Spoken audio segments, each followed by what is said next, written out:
Yeah, there's lots in motion around the Joburg City Council with the reinstatement today of the DA Mayor Mpho Phalatse. ActionSA has come out with a statement saying they're welcoming her reinstatement.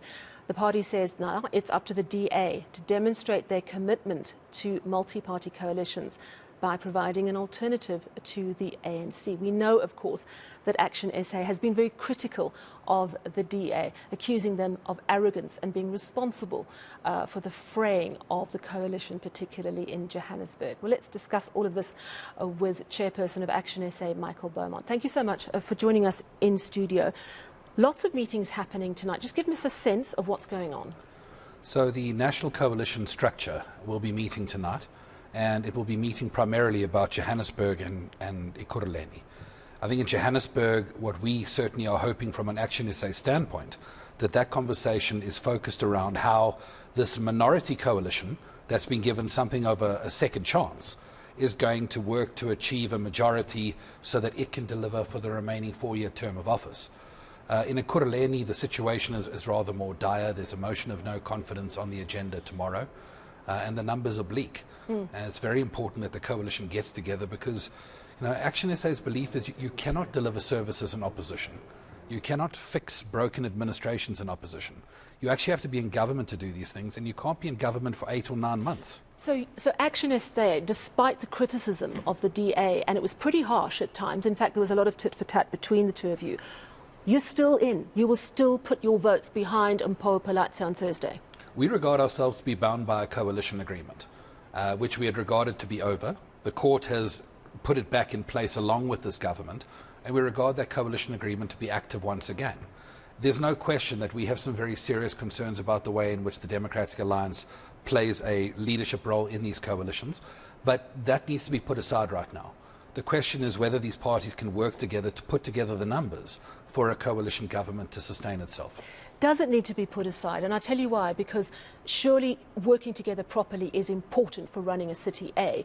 But also, Mpho Phalatse has already said that she's been told by the top structures of her party that the EFF is not a group they want to work with. And it's the EFF's numbers which would push your current coalition over the line. So is EFF out of the running or not? If the DA says they're out, surely they're out. Yeah, it'd be very difficult for that to take place if that's the position that the DA has taken. And I think let's be clear on what's being said here. I don't think anyone is arguing for the fact that the EFF should become a coalition partner, that they should sign a coalition agreement, or that they should serve in the executive. I think all political parties, including ActionSA, believe the differences are too great, and I think the EFF believes that as well. What was actually proposed previously at the last council meeting was that the EFF offered its support to abstain from motions of no confidence, all 18 of them in fact, in exchange for just one committee chairperson. And from an ActionSA standpoint, it would be crazy not to explore that conversation. But why would the EFF do that? We've seen the EFF get very close to the ANC endorsing the electoral reform bill last week. What's in it for them? Because surely there has to be an element of self-interest pushing your own political agenda. Certainly. Look, I can't speak authoritatively of what's taking place. What would you offer them? What could you offer them? Well, I don't know. I mean, this is what the coalition parties could get together and discuss. But for example, there's a model of coalition where you accept that your coalition is a minority, that those who sign coalition agreements and those who are in the executive are a minority of council, but they work with parties outside of the coalition agreement in order to survive motions of no confidence, to get the business of the residents done and to pass budgets. And certainly I think that is an option that would be foolhardy to ignore.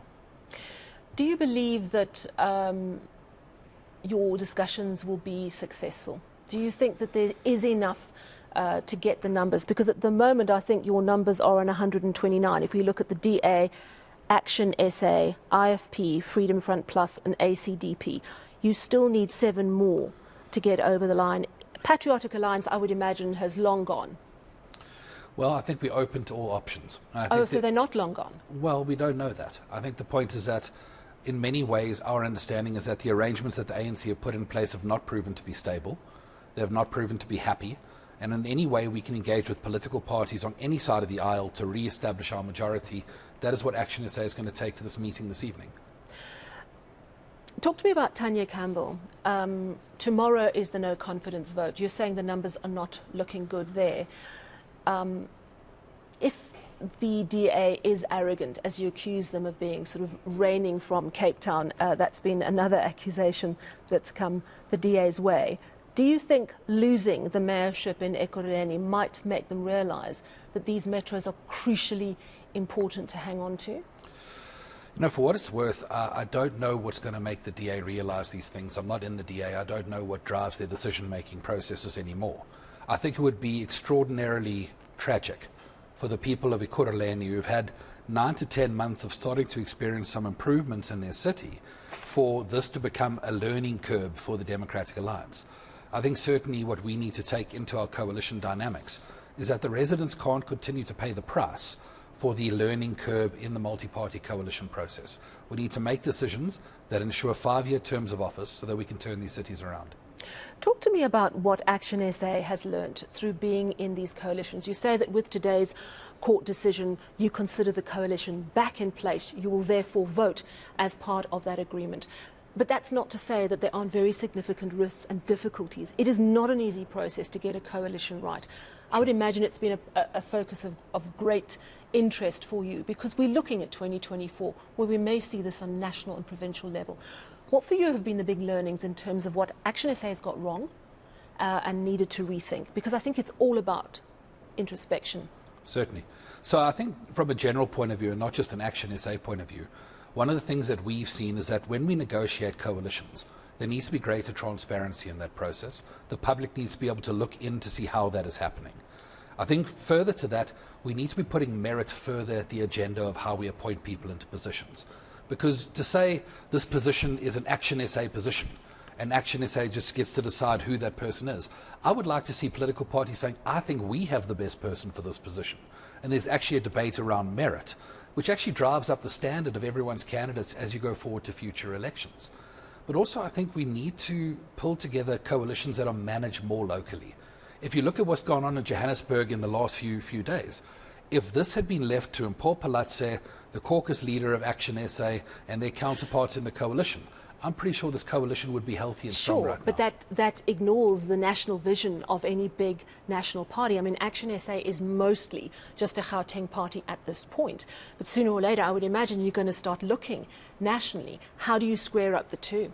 We're certainly already looking nationally. We're established in all 9 provinces, and the fact that we contested in only 6 municipalities in 2021 is very much in our rearview mirror. We're operating in 9 provinces now.